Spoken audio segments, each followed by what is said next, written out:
Olá, boa tarde, mais uma vez, nós estamos aqui, nós vamos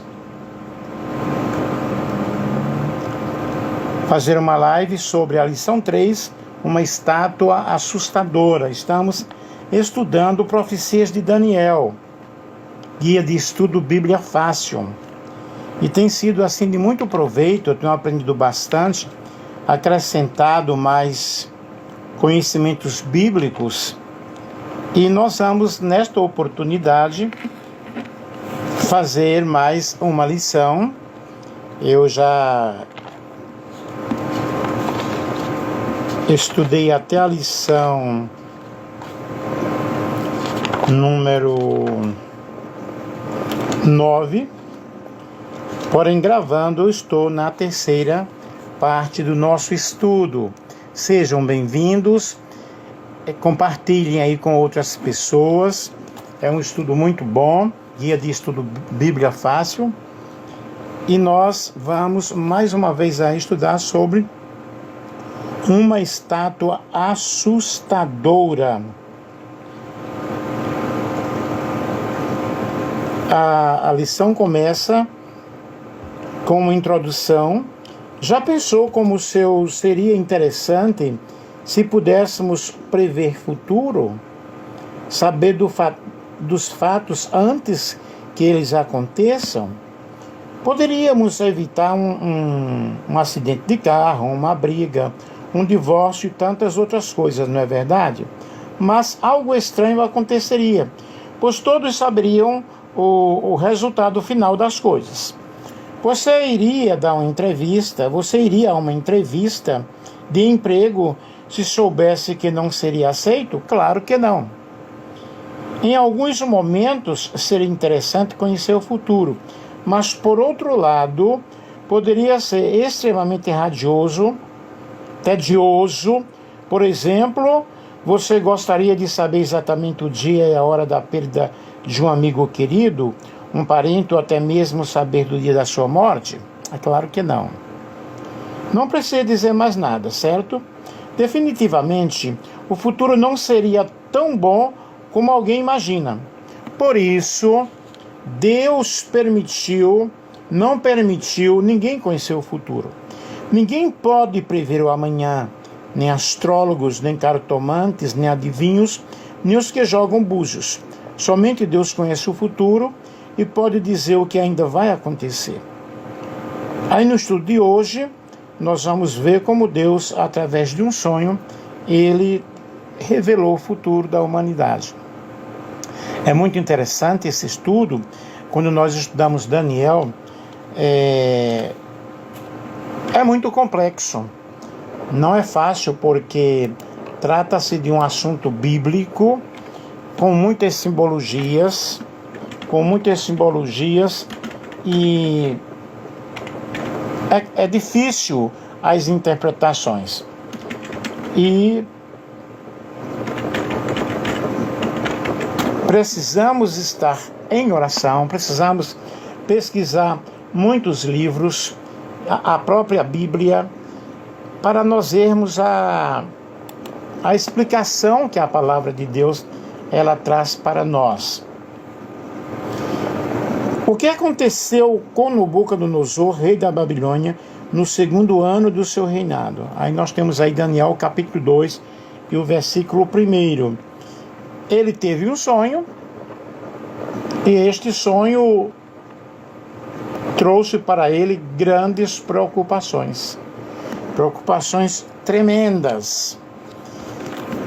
É a primeira pergunta. Isso eu já respondi, eu estou apenas agora fazendo a live. De acordo com os estudiosos, o segundo ano do reinado de Nabucodonosor foi o ano 603 a.C. E a Bíblia declara que ele ficou profundamente preocupadíssimo, perturbado por um sonho, e ele perdeu o sono. Os babilônicos consideravam os sonhos com temor, pois pensavam que eram revelações de suas deidades e procuravam descobrir sua verdadeira interpretação. O fato de esquecer o que havia sonhado poderia apresentar o desagrado por parte das deidades que o persa adorava. Então ele teve um sonho, ele esqueceu o sonho e ele ficou preocupado. Mas como ele ficou preocupado se na realidade ele não sabia o sonho? Mas ele queria a interpretação do sonho, alguém que contasse o sonho e também a interpretação. É muito complexo este assunto, é muito difícil, porém, com a interpretação e a ajuda do Espírito Santo, o Espírito Santo ele interpreta a própria Bíblia, e o conhecimento que nós vamos adquirindo torna-se fácil. E nós vemos aí essa estátua que ele sonhou. Primeiramente, vamos aqui. Pergunta número 2, o que ocorreria aos sábios da Babilônia, aos magos, aos encantadores, feiticeiros e caldeus, se não revelasse o sonho e sua interpretação ao rei? Daniel capítulo 2, versículo 2 ao 5. Vocês observem que teria que contar o sonho e a interpretação. Neste mundo de revelações, neste mundo de sonhos, Deus já me usou muito em algumas revelações, algumas interpretações. Lembro de algumas situações que Deus já me deu o sonho de uma pessoa. Eu disse, você sonhou isso, e dei interpretação. Agora eu não lembro mais qual foi o assunto, mas isso já aconteceu comigo. Porém, nós vemos em Daniel, o Espírito de Deus na vida dele.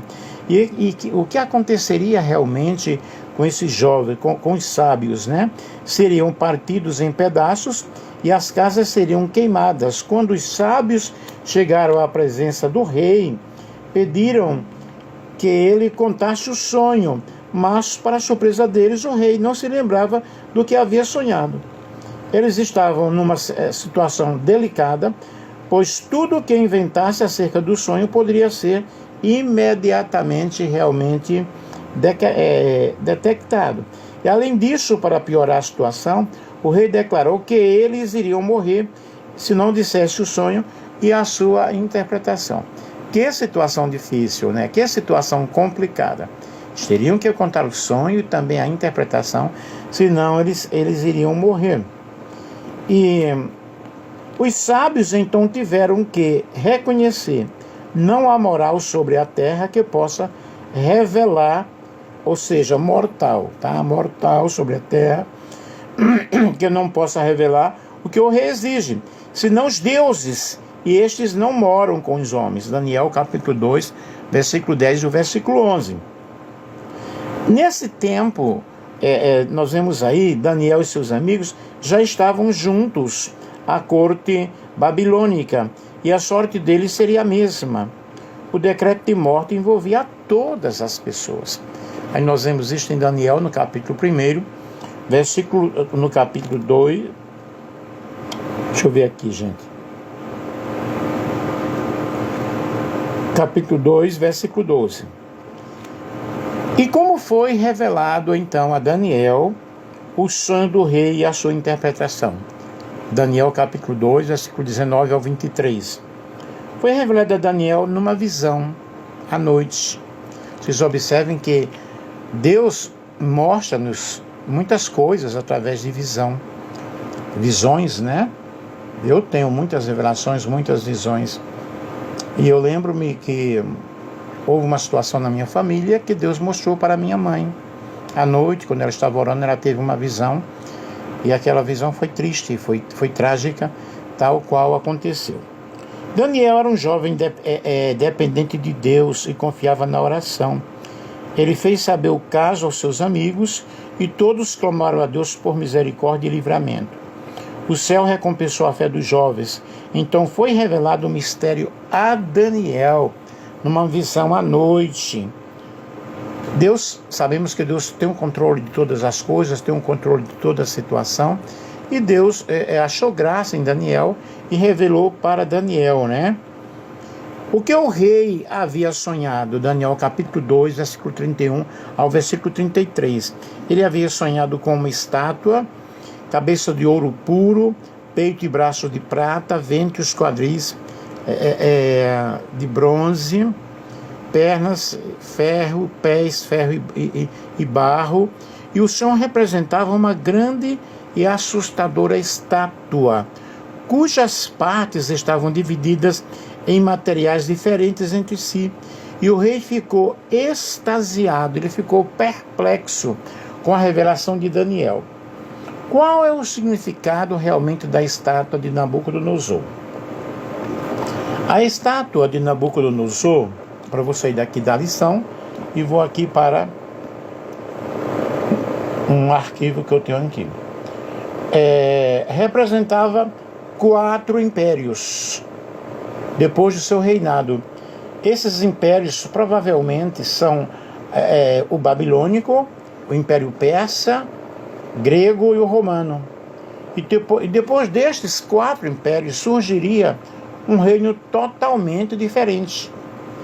E aí, certa vez, Nabucodonosor, ele teve esse sonho que ninguém conseguia interpretar. Porém, nós vemos o profeta Daniel orou a Deus pedindo a interpretação do sonho, pedindo que Deus revelasse para ele. E o sonho era uma grande estátua e era uma grande profecia sobre o futuro. Lembre-se que nós começamos a lição com uma introdução falando sobre e se você descobrisse o futuro de alguma coisa, como seria? Aí nós vemos isso em Daniel no capítulo 2, do versículo 29 ao 30. E no sonho foi vista uma grande estátua, cabeça de ouro, peitos e braços de prata, ventre e quadris de bronze, pernas de ferro e pés de barro. Pernas de ferro e pés de ferro e barro. E depois é uma pedra que, sem ajuda de qualquer pessoa, sem ajuda humana, atingiu os pés da estátua. E toda a estátua foi destruída, reduzida ao pó, mas a pedra cresceu e se tornou uma montanha que enchia a terra. Vocês observem quanta simbologia nós temos aí. Aí nós temos aí, queridos, Daniel explica a simbologia da estátua, que o primeiro império, a cabeça de ouro, o profeta Daniel revelou que o primeiro desses reinos seria o império da Babilônia. Daniel capítulo 2, versículo 32, 37 é o versículo 38. E o ouro representa o grande valor, a durabilidade, né? E debaixo de Nabucodonosor, esse império tinha se tornado realmente um império muito forte, um império rigoroso, glorioso. E os outros impérios não teriam assim tanta opulência igual este império. Então nós vemos aí o império da Babilônia como realmente um império de grande resplendor. E o segundo império, o peito de prata, depois do império babilônico, veria na realidade um império diferente, um pouco inferior, representado pela prata, Daniel capítulo 2, versículo 39. E esse reino era o império persa, que conquistou o império babilônico ainda durante a vida de Daniel. E esse império ele surgiu da união entre 2 povos, os médios e os persas. O terceiro império, que é o tronco de bronze, nós vemos aí, esse império seria de bronze, um material inferior à prata, mas dominaria sobre o mundo de então, sobre o mundo conhecido. E esse provavelmente foi o Império Grego, de Alexandre o Grande, e Daniel ele teve essa revelação a respeito do Império da Grécia. Daniel capítulo 8, versículo 21. E o Alexandre o Grande, ele foi o rei de toda a Grécia e uniu os gregos para conquistar um vasto império. Ele destruiu o Império Persa, teve muitas conquistas, chegando até a fronteira da Índia. Depois ele morreu e o seu império ruiu e ficou dividido em outros reinos. O quarto império nós temos as pernas de ferro, e muito forte, como o ferro faria muita destruição, mas os pés haveria aí uma mistura com barro, porque representaria aí as fraquezas e as divisões, e esse império teria que fazer um pacto, uma aliança com outros povos, né? O Império Romano ficou conhecido por sua brutalidade ao conquistar outros povos. Não podia resistir à força do exército romano, mas quanto mais se expandia, ficava com mais problemas, ficava com mais dificuldades, então aí foi fragmentado, e o Império Romano provavelmente é o quarto império da estátua de Nabucodonosor. Aí nós temos aí um quinto império, a pedra significa Jesus e o seu reino, o poder de Jesus que veio para destruir tudo o que vem antes. O seu reinado é um reinado que nunca acabará. Então aí nós vemos, no entanto, essas interpretações e os diferentes significados do sonho aí de Nabucodonosor. E voltando aqui para a nossa revista, o que atingiu a pedra da estátua? Uma pedra grande, cortada com auxílio de mãos, né? Não tinha auxílio humano. Em seu sonho, Nabucodonosor viu uma grande pedra cortada sem auxílio de mãos, que atingiu os pés da estátua e a destruiu completamente. Em seguida, a pedra transformou-se numa grande montanha que encheu toda a terra. Como o sonho foi interpretado por Daniel? O que as partes em metal da estátua representam? A cabeça de ouro, nós vemos aí Daniel 2, 37, 38, peitos e braços de prata, ventre e quadris de bronze, pernas de ferro, pés de ferro e barro e finalmente pedra. A história secular ela é a melhor intérprete da profecia bíblica, porque aí nós vemos os acontecimentos culminados, inseridos na história secular. E Daniel disse claramente que Nabucodonosor, representante do Império Babilônico, era a cabeça de ouro da estátua da Babilônia, né? E dominou o mundo dos anos 605 a.C. até o ano 539 a.C. Babilônia, com esse domínio todo, né? O ouro era o simbolismo muito bem apropriado da Babilônia. Heródoto, considerado o pai da história, descreve o resplendor do ouro nos templos sagrados da seguinte maneira: ele descreve: na parte inferior do templo de Babilônia há uma outra capela, onde se vê uma grande estátua de ouro representando Júpiter sentado. Ao lado, uma grande mesa de ouro. O trono e o escabelo são do mesmo metal. Vê-se também assim, fora da capela, um altar de ouro. Havia naquele templo, no recinto sagrado, uma estátua de ouro maciço de 12 côvados de altura. Aqui nós temos a revista apontando, Heródoto, História, volume 1, página 91 e página 92. O reino que sucedeu Babilônia foi a Medopérsia, liderado pelo grande Ciro. Aí nós vemos em Isaías, capítulo 45 e o versículo 1. E prefigurada no sonho pelo peito e braços de prata. A história da queda de Babilônia está registrada no cilindro de Ciro, de propriedade do Museu Britânico. O arqueólogo britânico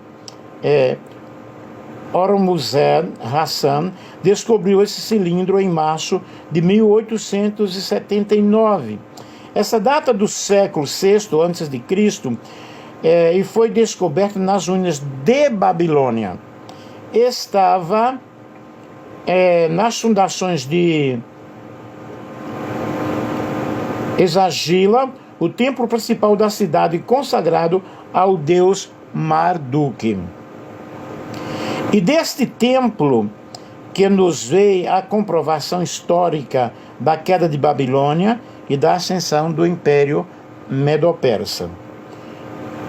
Nas linhas 15 a 21 do cilindro aparecem trechos mostrando a genealogia de Ciro o Grande e relatando a sua captura da Babilônia em 539 a.C. Revela ainda a queda de Nabonido, rei da Babilônia, e exalta os esforços de Ciro para repatriar os povos deslocados e restaurar templos e santuários religiosos pela Mesopotâmia em outros lugares na região. A Medopérsia dominou o mundo dos anos 539 a.C. até 331 a.C. O terceiro reino após a Medopérsia foi a Grécia, de Alexandre o Grande, 331 a.C. a 168 a.C. Este império era representado na estátua pelo ventre e quadris de bronze. Alexandre travou 3 batalhas até Dário III, rei da Medopérsia. A primeira foi a Batalha de Grânico, no ano 334.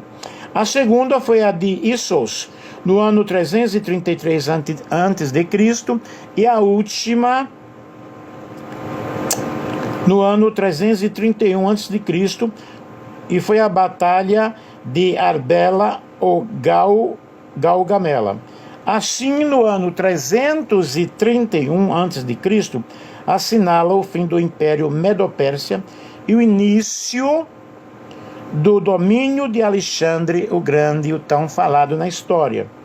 Os 4 reinos mundiais, ou seja, o 4º reino mundial, representado na estátua pelas pernas de ferro e os pés ferro e barro, foi Roma, dos Césares, 168 a.C. a 476 depois de Cristo. Jesus nasceu e morreu sob a jurisdição de Roma.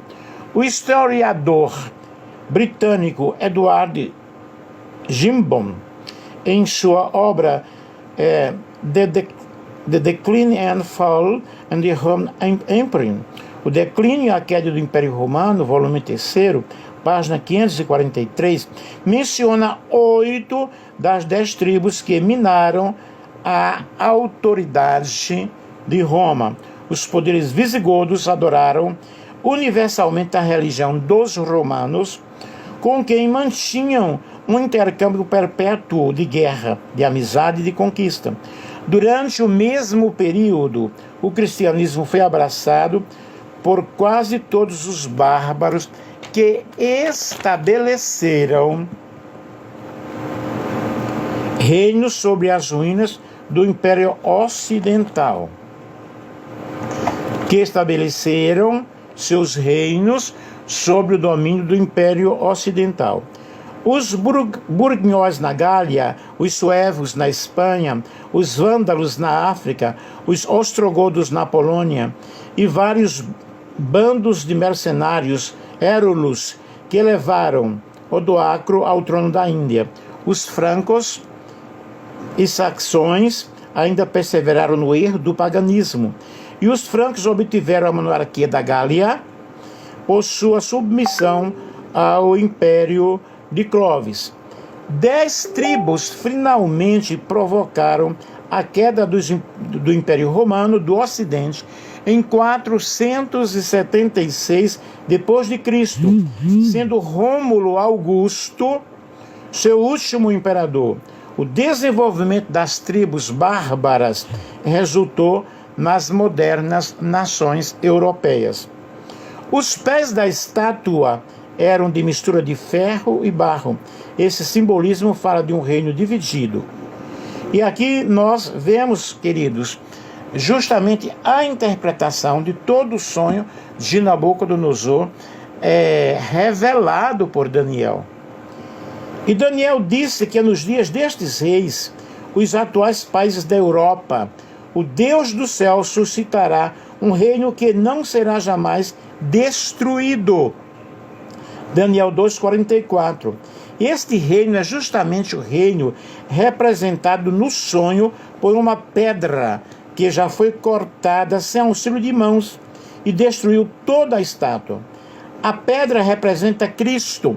Nós vemos isso aí em Isaías, no capítulo 28, 16, em Coríntios 10 e 4, e encontra o seu cumprimento na sua segunda vinda, quando dará fim aos reinos terrestres e estabelecerá seu reino eterno, que jamais terá fim.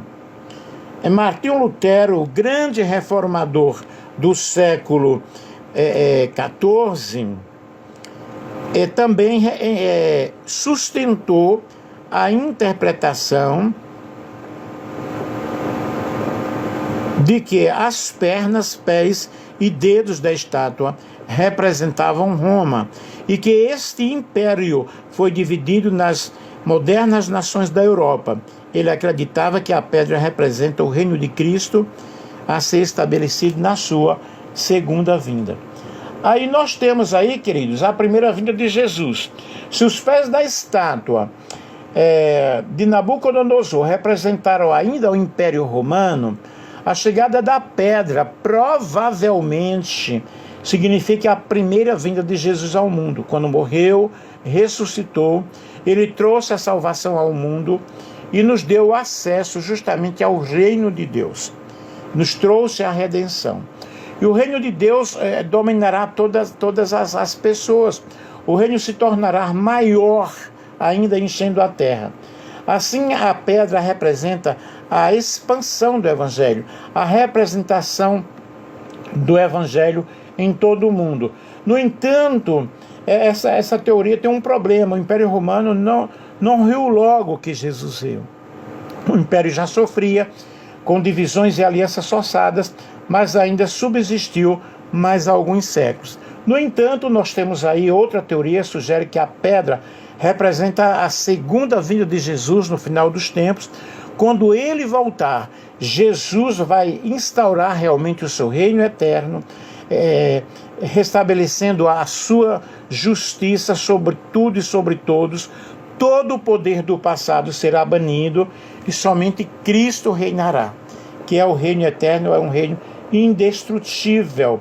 Segundo essa teoria, os pés de ferro e barro representam os países europeus que surgiram da queda do Império Romano. Esses países ainda realmente representavam o poder do Império Romano de então. E o poder será totalmente destruído somente com a volta de Jesus. O problema dessa teoria é que ignora os outros impérios, também que surgiram depois do Império Romano. Todos os impérios da estátua de Nabucodonosor, na realidade, tiveram uma influência muito forte, uma influência direta sobre o território de Israel. E sendo assim, seria estranho deixar de fora, por exemplo, o Império Romano, que não surgiu, ou seja, o Império Otomano, que não surgiu do Império Romano e que dominou Israel por séculos. Na realidade, o que nós temos que acatar aí são essas teorias e analisarmos o cumprimento das profecias. É muito importante esta lição. Você pode pesquisar mais, você pode ver mais. Eu estou aqui dentro da lição 3, uma estátua assustadora que tem um grande significado, tem uma significação muito forte e que nós precisamos estar preparados para os acontecimentos bíblicos, para os acontecimentos da profecia. Resumindo aqui, eu tenho aqui um quadro bem legal que mostra sobre a Babilônia, a Medopérsia, a Grécia e Roma. Deixa eu ver se eu consigo mostrar esse quadro aqui. Acho que não. Vamos ver aqui se eu consigo mostrar.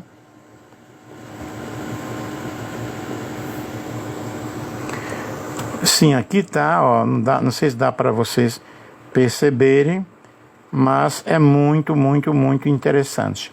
Bem necessário. Portanto, queridos, o que nós estamos apresentando aqui é justamente este estudo